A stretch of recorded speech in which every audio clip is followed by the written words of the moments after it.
We haven't swam here in a while because the snakes got kind of bad. But as you can see, it's kind of dark right in there. And all of this used to be a river dam, which kept all this pretty deep. It's a really nice place.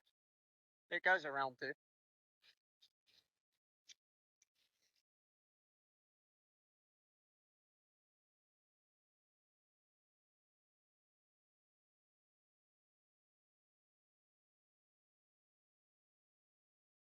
What?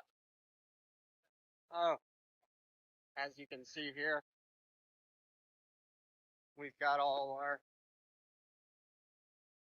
craziness going on here. This wasn't here before. Well, I mean, obviously it's always been here because it's an old tree, but I don't think this tree had fallen yet. This tree used to stand up.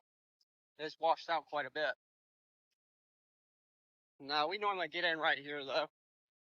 This is a nice spot. It stays really clear in here though. Like really, really clear.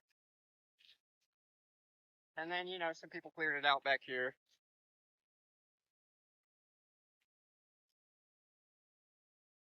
This is the romantic getaway suite right here, as we call it.